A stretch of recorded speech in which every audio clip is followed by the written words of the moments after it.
Hello my viewers, कैसे हैं आप सब। Welcome back to my channel. I hope आप सब अच्छे होंगे और UP triple SC PET exam की तैयारी आपकी बहुत अच्छी चल रही होगी।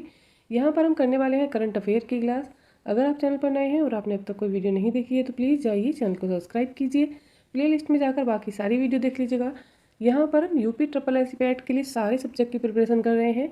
तो चलिए देर न करते हुए आ जाते हैं आज की करंट अफेयर की क्लास पर। देख लेते हैं पहले क्वेश्चन में क्या दिया है।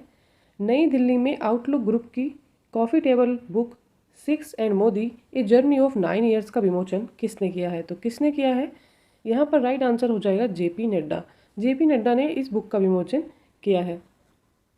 चलिए इनके बारे में और कुछ जान लेते हैं। यहाँ पर क्या दिया है, यहाँ दे रखा है जेपी नड्डा ने आउटलुक ग्रुप की कॉफ़ी टेबल बुक सिख और मोदी का विमोचन किया है। यह किताब भारत में सिखों की यात्रा और पीएम मोदी की सरकार के साथ उनके संबंध का भी पता लगाती है।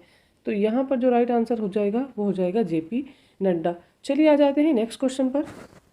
क्वेश्चन नंबर 2 में दिया है किस देश ने उद्घाटन महिला एशियाई हॉकी 5S विश्व कप क्वालिफायर जीत लिया है।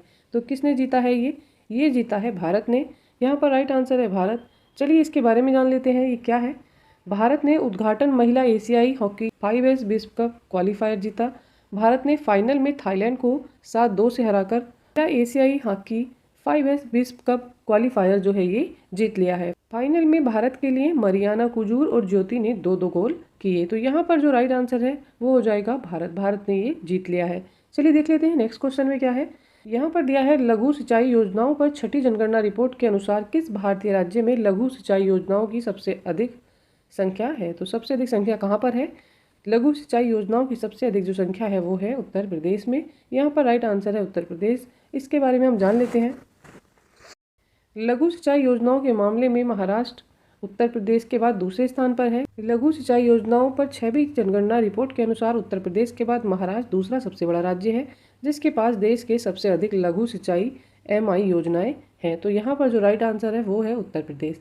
चलिए आ जाते हैं नेक्स्ट क्वेश्चन पर। यहाँ दिया है भारत के किस राज्य ने हाल ही में युवा फुटबॉल खिलाड़ियों को समर्थन देने के लिए जर्मनी के बुंडेसलीगा के साथ एक समझौता ज्ञापन पर हस्ताक्षर किए हैं।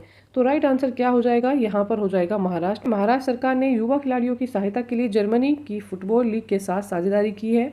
महाराष्ट्र सरकार ने 14 साल से कम उम्र के खिलाड़ियों के लिए एक फुटबॉल टीम बनाने के लिए जर्मनी के पेशेवर एसोसिएशन फुटबॉल लीग बुंडेसलीगा के साथ एक समझौता ज्ञापन पर हस्ताक्षर किए हैं। तो यहाँ पर राइट आंसर हो जाएगा महाराष्ट्र सरकार। चलिए देख लेते हैं नेक्स्ट क्वेश्चन में क्या है।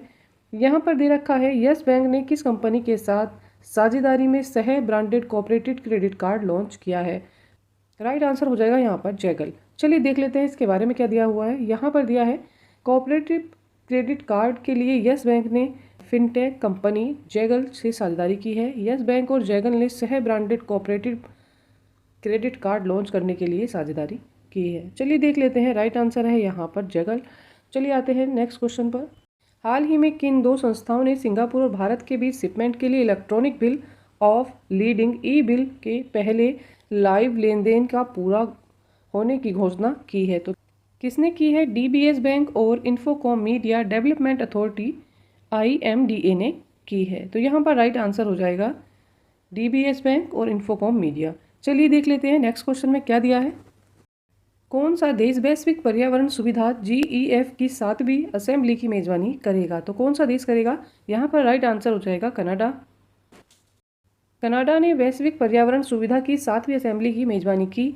चलिए देख लेते हैं नेक्स्ट क्वेश्चन में क्या दे रखा है। 2023 में राष्ट्रीय खेल दिवस की थीम क्या है। तो क्या थीम है, यहाँ पर देख लेते हैं क्या दे रखा है।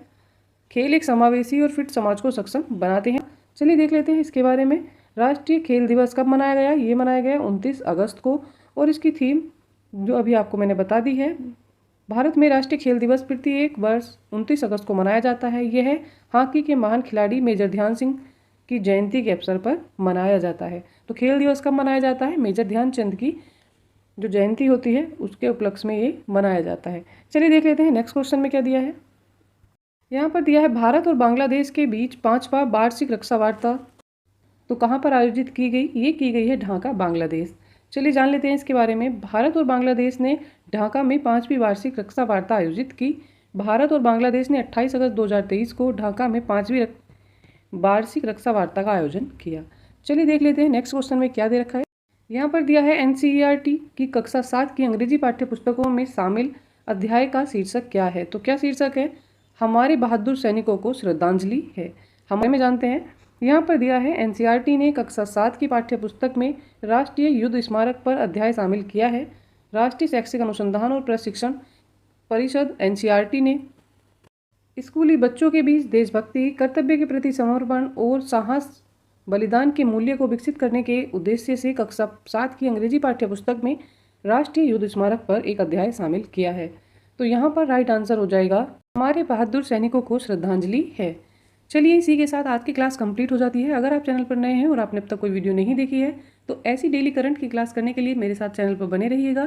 चैनल को लाइक कीजिएगा, सब्सक्राइब कीजिएगा।